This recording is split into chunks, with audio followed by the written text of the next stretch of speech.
Ladies and gentlemen, gather round. Something brand new is going down. He who has ears, let him hear, and God bless the child. Child, is parables now. Ladies and gentlemen, gather round. Something brand new is going down. He who has ears, let him hear, and God bless the child. Child, is parables now. Are you listening? You listening? Listen up. Are you listening? You listening? Listen up. Are you listening? You listening? Listen up. Are you listening? You listening? Listen up.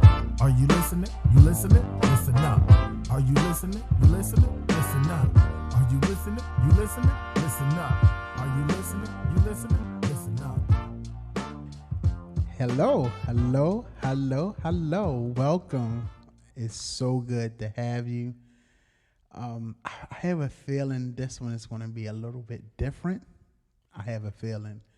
Because this is going to be very, very unscripted, right? So I'm about to ask you a question. You have no idea what I'm about to ask you. I already know you have no idea. But I want a story from you. Okay. And the story that I want is, when did you become a hustler? Ooh.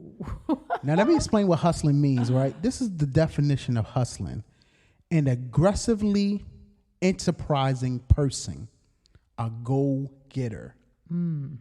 So when did you become a hustler? You know, I'm cheating a little bit too, because, you know, we had a talk, and I don't know if you remember the talk we had about your alternate life. If you had an alternate life, you know, remember what I'm talking about? Do you remember? I do, vaguely, because we've talked about so many things, but ooh, yeah. I mean, I've had so many alternate lives. Yeah. So do tell. Okay. But when did you become a hustler? Wow, that is such a great question, because I feel like I was groomed for it. I mean, really, and when people hear that I'm from Omaha, Nebraska, they don't put black people, hustler, grind, pimps, hoes, drug dealers, just the whole criminal element. But I definitely feel like I was groomed for it, not intentionally, but based on observation, based on environment. For me, I believe I always knew I could take care of myself when I have a cousin. My mother's first cousin was a pimp in Omaha, and he was like a big time pimp. He would hit the block, you know, with the Cadillac, and he'd be, back then they called it suited and booted. He had the gold teeth and the Jerry curl, and just always just beautiful. I mean, he was a beautiful, good looking black man, and man, we all adored him. I tell you, glorifying that lifestyle, it was very much so glorified. And we didn't quite know what he did, but we knew whatever he was doing yielded profits and popularity. He was very, very popular. And so I don't recall how it came about, but I was probably, I'm going to say, between 11 and 12. And I was watching his hookers trick babies. That's what they call them, trick babies. And so I remember having this baby. It was a boy, a beautiful little brown baby boy, for what seemed like the whole summer. Where most kids are outside playing, I am literally being the mother to an infant. This was a baby, not a 2-3-year-old. This was a baby. And I did a really good job. And I remember he paid me, I just remember seeing a $20 bill. I don't remember if it was 20 a week, 20 a day, but it was a lot of money for a child. And I remember wanting to do a good job. I wanted my cousin to be proud. I wanted my mom to be proud. But that experience showed me that I was resourceful. And from there, I went on to get my first job working at First Cafeteria. The whole summer, I was able to buy all of my school clothes that year going into school. My mom let me get my hair cut because I had my own money. I opened up my very first checking account at Commercial Federal Savings and Loan, 30th and Ames. And I just felt capable. Yeah, I felt very capable. So I think that's when I knew that I had some hustle skills. How is that translated into like other areas of your life? Like, You know, that's interesting, Q, because like now at this age, in this stage of life, I no longer use the word hustling. I am planning. I call it the PP. I'm planning and placing it in God's hands because I don't believe that God wants me out here hustling and grinding. Grinding for me, when I think about grinding, I'm thinking about coffee, and I'm thinking about how the process that coffee goes through in order to be manipulated, to be ground down to these fine pieces. And that sounds difficult, harsh, painful. And I just don't want any more parts of hustling and grinding. So I am planning and placing it in God's hands, and it is working out in my favor.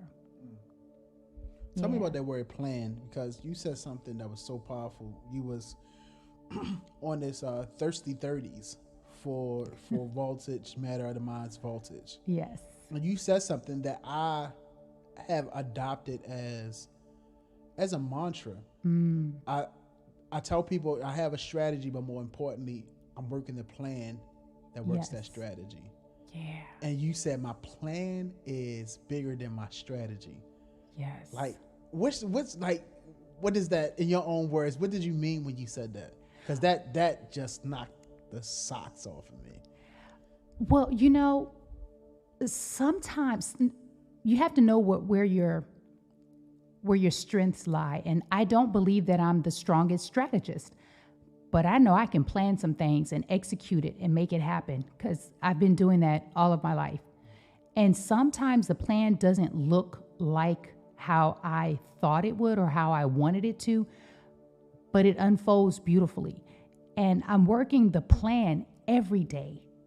All day, I am working the plan. And for me, the plan starts with my attitude as soon as I wake up. So I'm not a religious person. I didn't grow up in the church at all.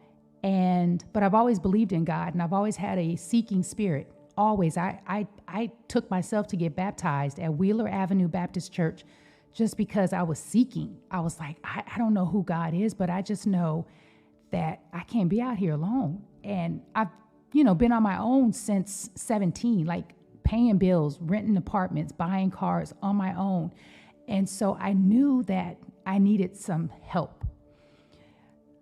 So the plan every day is I thank God, no matter what, no matter how much anxiety I go to sleep with and wake up with, I thank God and I tell God, thank you. And I'm grateful that I get to work my plan.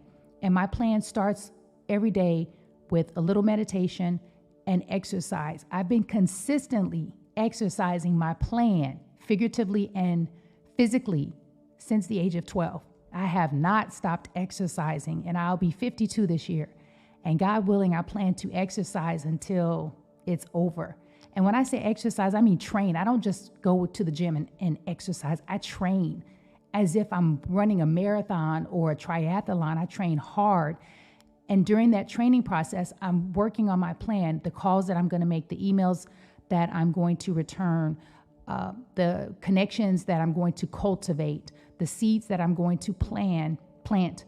I'm always checking my attitude. No matter what happens, I'm like, you're in control of allowing or not allowing someone to take you out of character, period. So the plan is all day, every day. So, we're really big on stories. So I want you to tell me the story of you going from Omaha to Baltimore. Ooh. Because I know you planned on being in Baltimore. You was like, I can go anywhere in the world. I want to go to Baltimore. I know that's how it went, right? You know what? You better cut that out. Let me tell you something. Every day I have this conversation with God, like, for real. Come on out. Baltimore. Like, for real, for real. And, there's a saying, if you want to make God laugh, tell him your plans, because God must be cracking up, because Baltimore was never, ever, ever, ever, ever in my plans. It just wasn't. And so that's why I know that, again, sometimes the plan does not unfold the way that you think it ought to.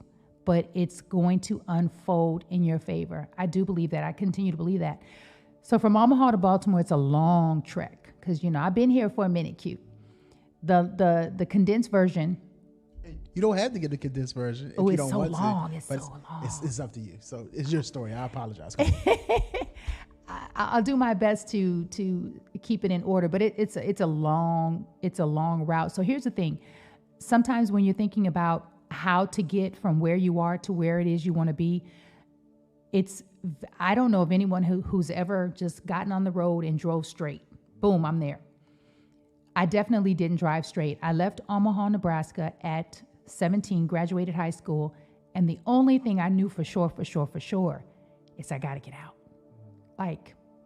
And I knew part of getting out was working. Money, working, freedom. And I worked at KFC. I saved just about every single paycheck. And I still have the paycheck stubs to prove it. I still have them at home. 1988. I left Omaha, Nebraska, moved to Colorado because my mom lived there. I lived in Omaha with my father. Graduated high school. 2 weeks later, I was out. Moved to Colorado, was living with my mom, just figuring life out. Got engaged. Engagement didn't happen. Was in Colorado building, having a great time. I've had a great time. From Colorado, I met a girl. We became fast friends. She left and moved to Houston. I was devastated, heartbroken. I was like, this is crazy over a girl. She convinced me to move to Texas. I literally rented a U-Haul, packed everything up, drove my car, U-Haul to Houston, Texas, had never even been to Texas. But on the strength of her word, I was like, all right. As soon as I arrived, when I saw the sign that said Houston, Texas, it was a feeling. And I was like, I was 5 days shy of turning 21. I said, oh, it's about to be on.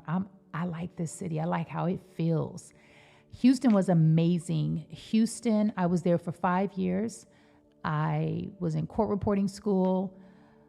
I ended up losing a job, needed a job, got a job as a waitress in a strip club, got fired because I had a lot of mouth.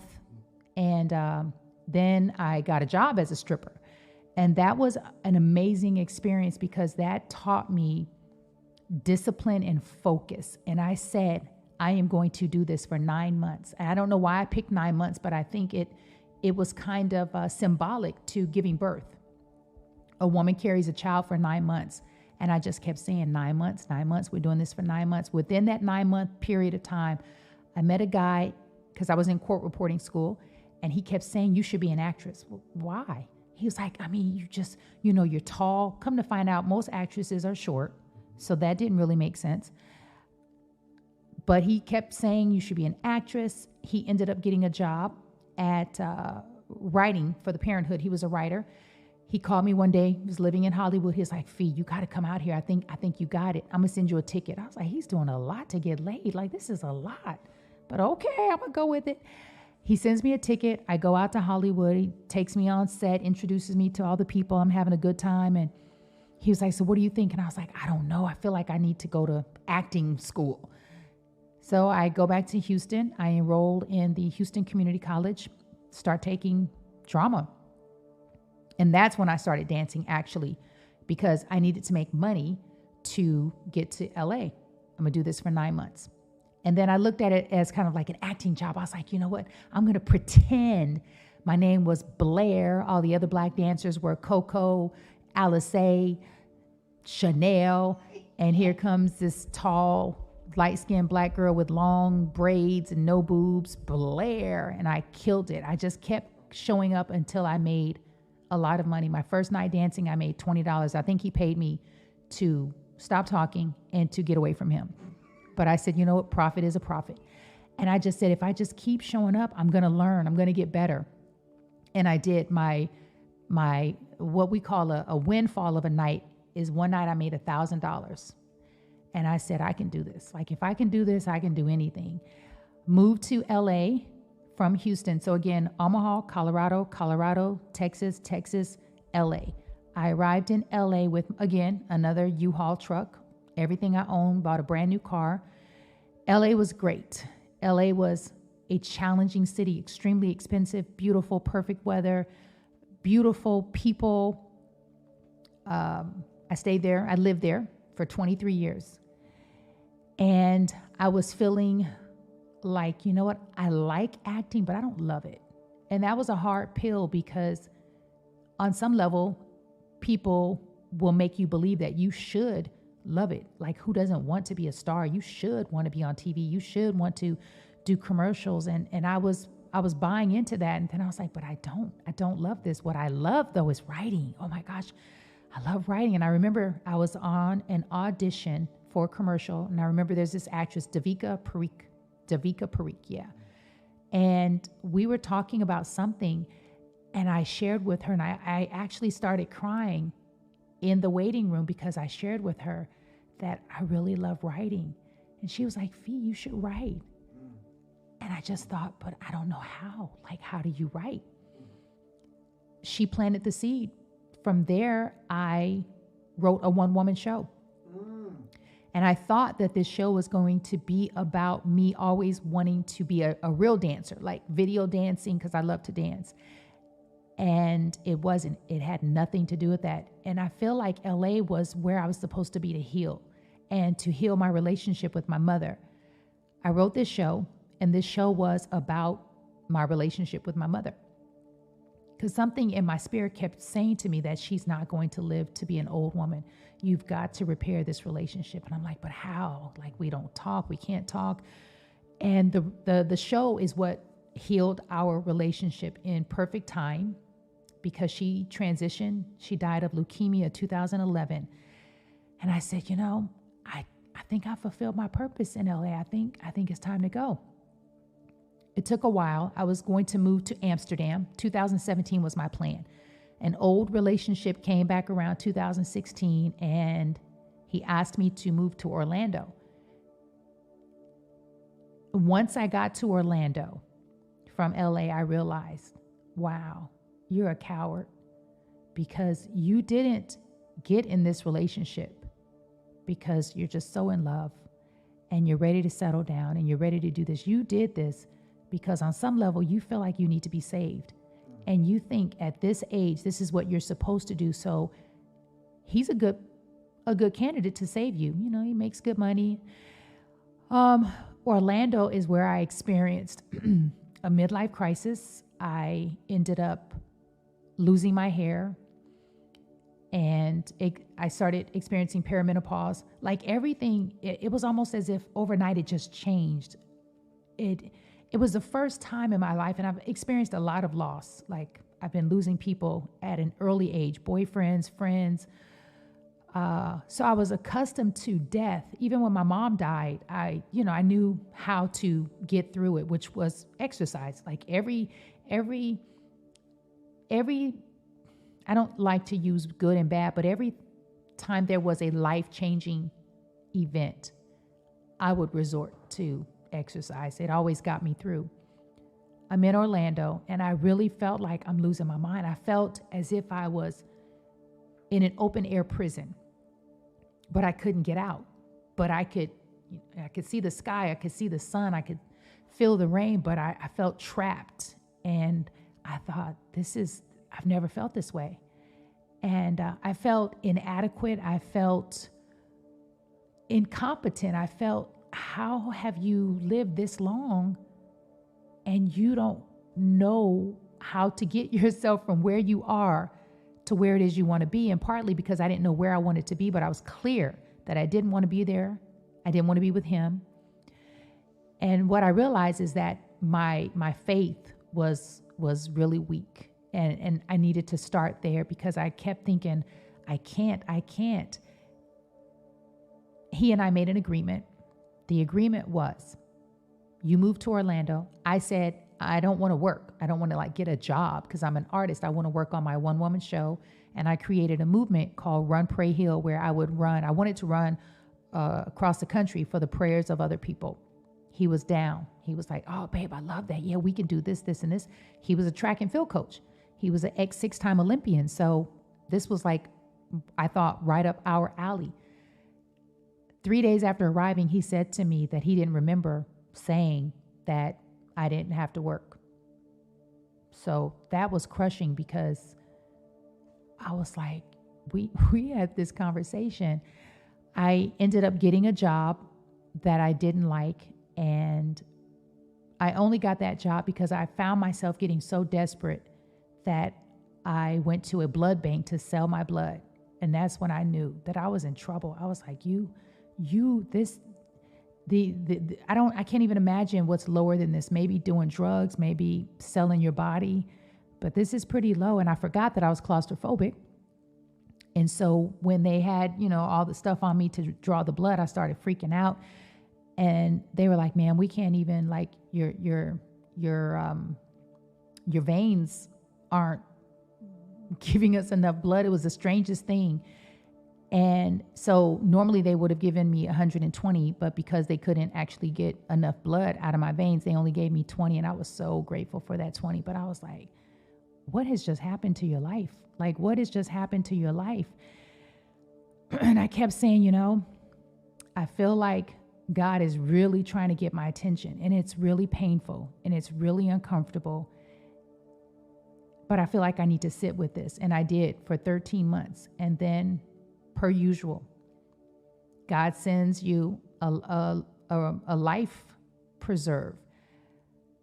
My sister, I would call my sister often crying. And I just remember like crying so hard that I had to put a paper bag over my nose and mouth to breathe because I couldn't even breathe. I was crying so much because I just felt like a failure. I felt like, how do you get to 47? And this is what you do.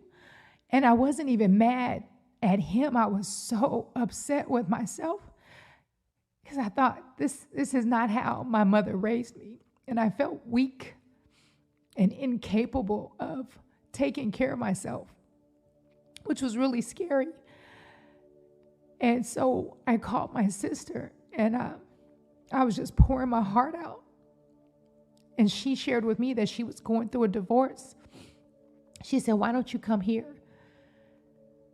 And other people who didn't know quite what was going on, they offered. They were like, a friend said, come back to LA.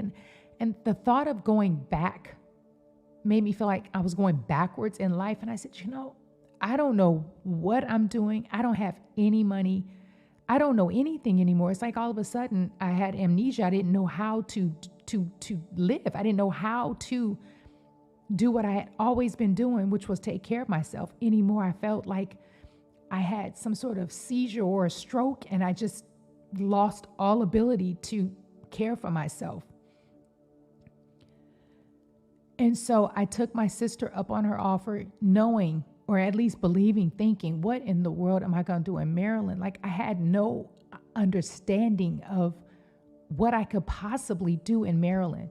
And so many Black people here. I was like, I'm not even comfortable around that many Black people because I've never lived around Black people. And I just thought, I don't know, but I feel like I don't have a choice. I'm going to go. I had downsized again. So now everything I owned fit in her sewing room. She had a spare bedroom that she turned into a sewing room. And I looked around and I just felt like crap. I just felt like, wow, this, I know I'm feeling sorry for myself. And I know that that's shameful because certainly there are people who are experiencing far worse. But right now in this moment, man.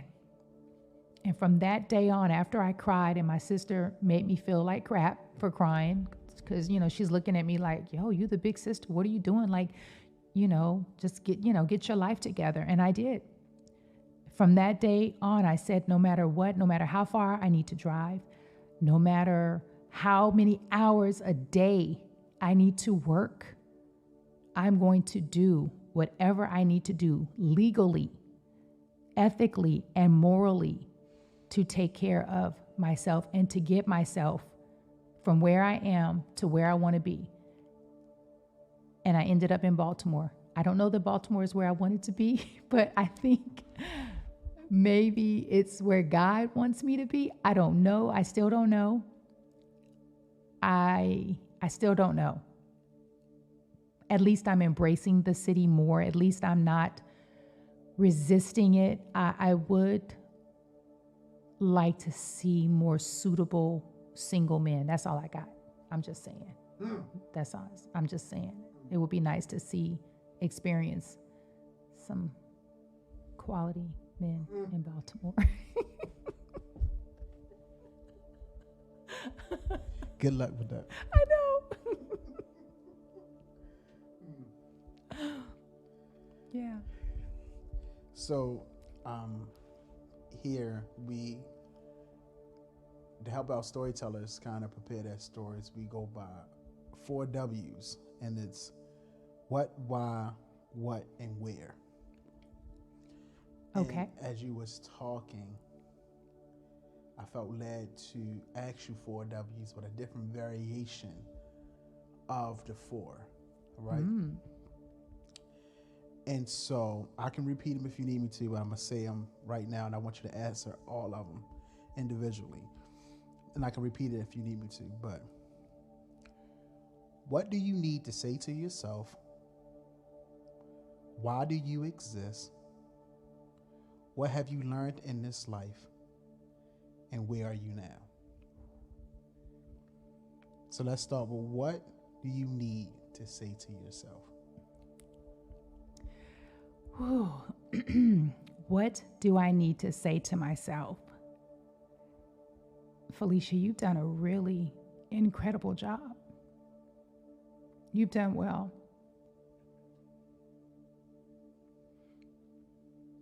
What's the next one? Why do you exist? Oh, why do I exist? That one I'm clear as day on. I exist to empower, to uplift, to encourage, to inspire, to edify people. I am the people's champion. I love seeing people happy and helping them find solutions. Like I being in Baltimore, being in Maryland has made that abundantly clear to me. And I've embraced it with no ego. And it's a gift. It's something that my mother had. My mother was the type of person who people would gravitate towards. And, she just had this way of making people feel good in her presence. She just had this light. Unfortunately, she didn't know that she had this light, but I know. And I was like, you know what? This is a gift, and this is what I'm supposed to do. And I use all of my skill sets to do that, whether it's training, massage therapy, whether it's on stage, giving a keynote address, whether I'm performing, whatever I do, I want to leave it and people feeling better. Even if it's just for the moment, but just so that they know, you know what, there are great people in this world. There are people who may appear to be strangers to you, but can actually love you. Like whenever I tell people that I don't know I love them, they're taken aback, but it's like, if I love me, it's really easy to love other people. And I love me so much that loving you is just natural and normal. Like, I love you. What have you learned in this life? Ooh, child, I've learned so much. I've learned that I don't know that I don't know that I don't know. I've learned that I just don't know much, and yet I know so much. Yeah, that's what I've learned. And where are you now? Wow, where am I now? I am in a really, really, really good space. I want so much more. However, I am feeling extremely confident with no ego. I mean, I'm just feeling confident. I am feeling ready. I feel prepared in a way that I've never felt before. I am feeling like I am going to have a year and probably several decades of firsts. I decided in 2022 that I want to do things that I've never done before. I was like, I've never been a millionaire. All right, well, shucks, let's be a millionaire, right? Because I haven't done that yet.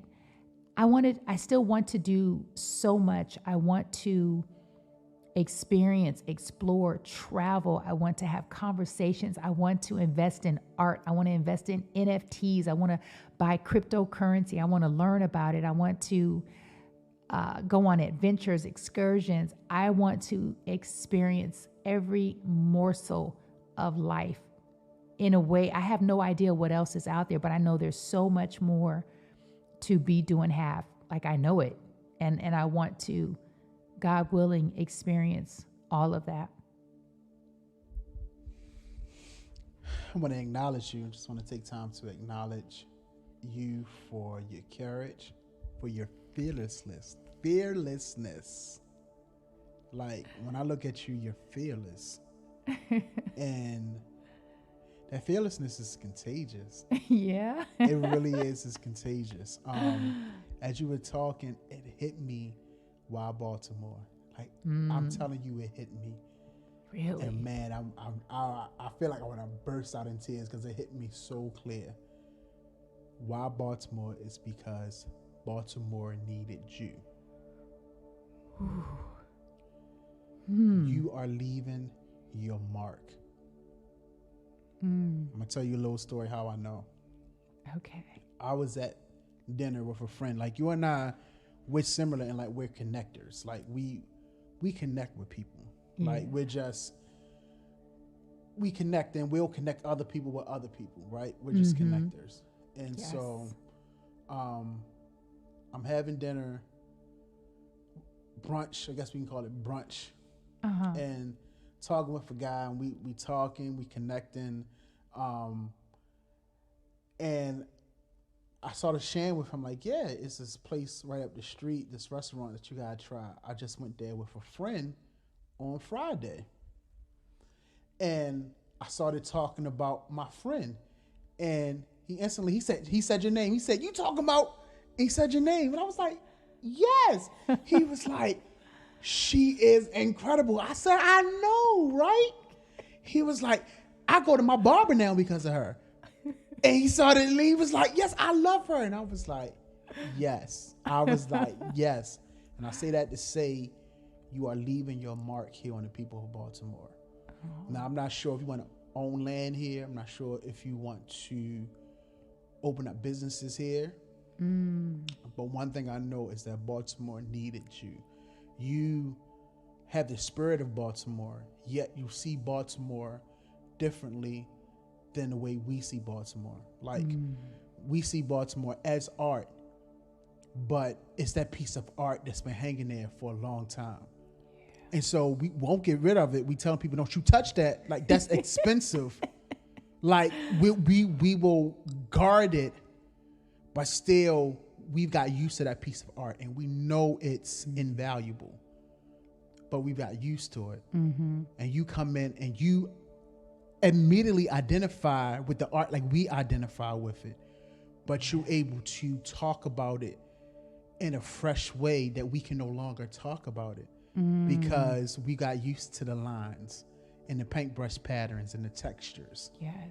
But you come in and you breathe new life to the way we see the art that we've seen all our life. So Baltimore needed you. And I'm just not saying that to stroke you say without ego, right? I love how you said that, right? I'm not saying that to stroke you. I'm telling you what I really feel. So many people you have reinvigorated by talking to them, to see that you plan. You told me about young men, I believe, that you picked up from the hospital, right? Am I recalling that right? I went to see him at the hospital. Okay. Oh my God! But then you say he had told you how he had got shot, right? That is story because I hear so many stories. There's so many, right? But I say that to say you have planted seeds, invigorated people here in Baltimore who needed that spirits reinvigorated. And so why Baltimore? Because Baltimore needed you. And so you're leaving your mark. And I'm saying this for me and I'm saying this for you. I don't want you to think we're out of place. We're right where we need to be. We're not lacking. Like we're literally in the space, in the season, in the resource climax that we need to be in. Yeah. right now. Like, we're not less than. Yeah. We're literally where we need to be. He's using us to kind of reset the market. And so we got to live in that. Yeah. We have to live in that.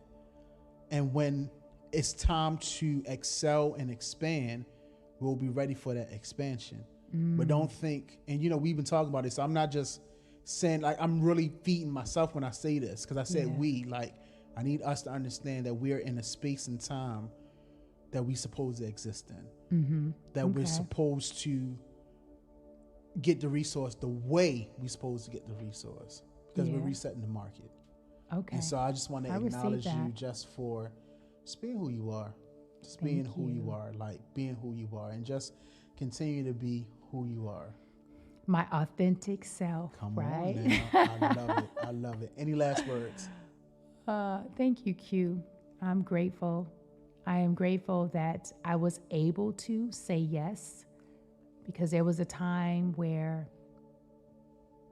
I would say yes to work and felt the lack of faith that all would be provided for and that I didn't have to go chase it, grind, and hustle for it, that it's just going to come to me with ease and grace. And I feel that I'm not missing out on anything by being here. I'm very present.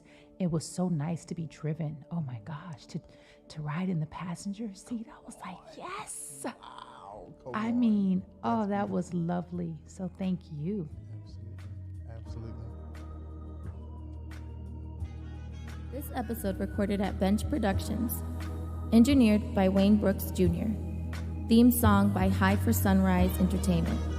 Parables Now is a partnership with real people to make a real impact all around the world.